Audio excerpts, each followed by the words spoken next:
कभी सोचा है कि बिजली कहाँ से आती है? बिजली बनाने के पहले तरीकों में से एक डायनेमो से था। यह मोशन को डायरेक्ट करंट या डीसी बिजली में बदल देता है। ये मैग्नेट और तारों का इस्तेमाल करके काम करता है। एक मैग्नेटिक फील्ड के अंदर तार के एक कॉइल को घुमाने से इलेक्ट्रॉन एक्साइट होते हैं, जिससे इलेक्ट्रिक करंट बनता है। डायनेमो बिजली की एक स्थिर धारा बनाने के लिए कम्यूटेटर का उपयोग करते हैं। कम्यूटेटर एक घूमने वाला स्विच है जो करंट को एक दिशा में प्रवाहित करता है, और इस तरह आप एक इलेक्ट्रिकल रिवॉल्यूशन शुरू करते हैं। हमारी कहानी एक साइंस हीरो से शुरू होती है, माइकल फैराडे। 1831 में फैराडे ऐसे एक्सपेरिमेंट कर रहे थे जो प्योर साइंटिफिक पोएट्री थे। उन्होंने डिस्कवर किया कि एक वायर के लूप से मैग्नेट को घुमाने से एक इलेक्ट्रिक करंट बन सकता है।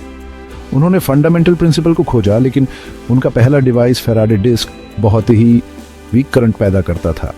यह एक फेनोमेनल साइंटिफिक ब्रेक थ्रू था, लेकिन यह अभी तक एक प्रैक्टिकल मशीन नहीं थी।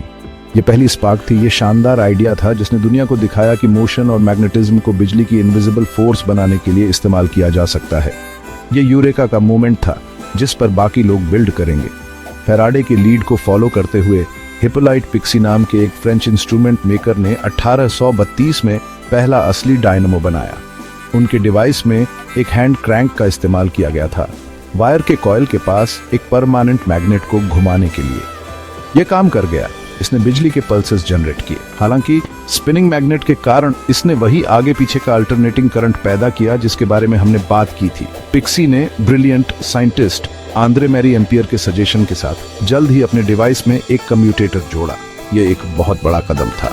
इसने एसी को डीसी में कन्वर्ट किया, जिससे उनकी मशीन पहली असली डायनेमो बन गई जो एक स्टेबल और यूजेबल करंट पैदा कर सकती थी। डायनेमो इवॉल्व होता रहा। एक इटालियन प्रोफेसर एंटोनियो पेसिनोटी ने 1860 के आसपास एक बड़ा इंप्रूवमेंट किया। उन्होंने स्पिनिंग पार्ट आर्मेचर के लिए एक नया डिजाइन बनाया, कॉपर कॉइल को एक आयरन रिंग के चारों ओर लपेटकर। इस रिंग आर्मेचर ने मैग्नेटिक फील्ड को कंसंट्रेट किया और पिछले डिजाइनों की तुलना में बहुत स्मूथ, अधिक पावरफुल करंट पैदा किया। यह एफिशिएंसी में एक सिग्निफिकेंट लीप था। डायनेमो को एक क्यूरियस गैजेट से एक मजबूत पावर सोर्स में बदल दिया। पेसिनोटी ने इलेक्ट्रिकल एज के इंजन को रिफाइन किया था, इसे और पावरफुल और रिलायबल बनाया। इसके वाइड स्प्रेड यूज का रास्ता साफ किया। पजल का फाइनल पीस 1871 में जेनोबे ग्रैम नाम के एक बेल्जियन इंजीनियर ने लगाया। उन्होंने इंडिपेंडेंटली डिजाइन किया और फिर पॉपुलर बनाया रिंग आर्मेचर डायनेमो का एक वर्जन जो अविश्वसनीय रूप से रिलायबल और कमर्शियली सक्सेसफुल था। ग्रैम की मशीन पहली डायनेमो थी जो इंडस्ट्री में इस्तेमाल होने के लिए काफी पावरफुल थी। ये फैक्ट्रियों को रोशन कर सकती थी और ऐसे स्केल पर मशीनरी को पावर दे सकती थी जो पहले कभी नहीं देखा गया था। उनका डिजाइन स्टैंडर्ड बन गया।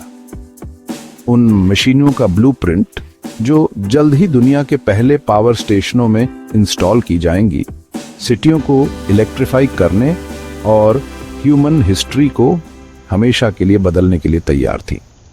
ग्राम डायनेमो के साथ दुनिया एक नए युग में आ गई थी। फैक्ट्रियों ने स्टीम इंजन के इस ऑल्टरनेटिव को अपना लिया था। डायनामोजा से इलेक्ट्रिक मोटर्स चलती थीं, जिससे मैन्युफैक्चरिंग में क्रांति आ गई और प्रोडक्टिविटी बढ़ गई। डायनेमो सेकंड इंडस्ट्रियल रेवोल्यूशन के लिए बहुत जरूरी था।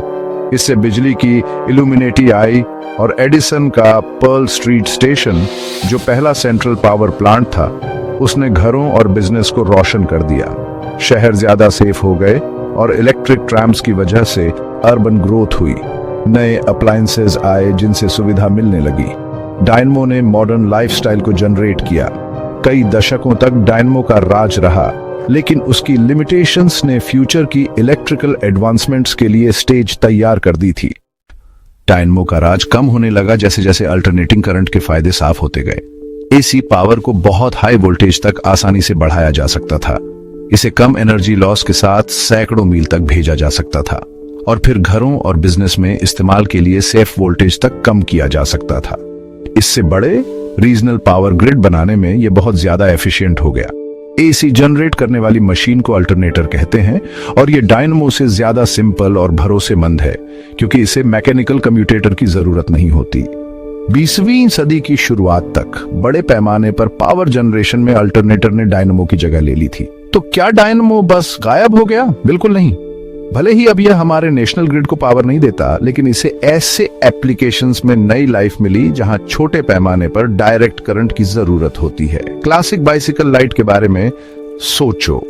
जैसे ही आप पैडल करते हैं, एक छोटा बोतल के शेप का डायनमो आपके टायर से चिपक जाता है। व्हील के मोशन से डायनमो का मैग्नेट घूमता है, जो आपकी हेडलाइट को पावर देने और आपको सेफ रखने के लिए जरूरी डीसी जनरेट करता है। यह एक perfect self content power system है। कई सालों तक कारें भी अपनी बैटरी चार्ज करने के लिए डायनमो का इस्तेमाल करती थीं, इससे पहले कि उन्हें भी आखिरकार ज्यादा एफिशिएंट अल्टरनेटर से रिप्लेस कर दिया गया। आज भी डायनमो का सिद्धांत अविश्वसनीय रूप से उपयोगी है।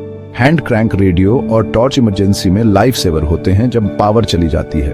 कुछ मिनट क्रैंक करने से एक छोटा इंटरनल डायनमो घूमता है, बैटरी चार्ज होती है और आपको लाइट और जानकारी मिलती है जब आपको इसकी सबसे ज्यादा जरूरत होती है। ये डिवाइस सरल होने का एक सबूत है मोशन को सीधे उपयोगी बिजली में बदलने का। वे दिखाते हैं कि हमारे हाईटेक वर्ल्ड में भी इस 19वीं सदी के आविष्कार की अभी भी एक महत्वपूर्ण भूमिका है, लोगों को कभी भी कहीं भी अपनी पावर जनरेट करने के लिए। डायनमो सिर्फ एक मशीन से ज्यादा था, यह एक वर्ल्ड चेंजर था। यह पहला डिवाइस था जिसने बिजली को एक प्रैक्टिकल और प्रचुर रिसोर्स बनाया, इलेक्ट्रिकल युग की शुरुआत की और मॉडर्न वर्ल्ड को शेप दिया उन तरीकों से जिनकी इसके आविष्कारकों ने शायद ही कल्पना की होगी। जबकि बड़े पैमाने पर पावर के लिए इसे अल्टरनेटर ने सफल किया है, डायनमो की विरासत हमारे चारों ओर है। यह हमारी साइंटिफिक जर्नी में एक फंडामेंटल स्टेप को रिप्रेजेंट करता है, ह्यूमन इनोवेशन का एक खूबसूरत उदाहरण जिसने एक सिंपल फिजिकल सिद्धांत लिया और इसका इस्तेमाल पूरे ग्रह को रोशन करने के लिए किया। और यह सच में कमाल है। सोचो,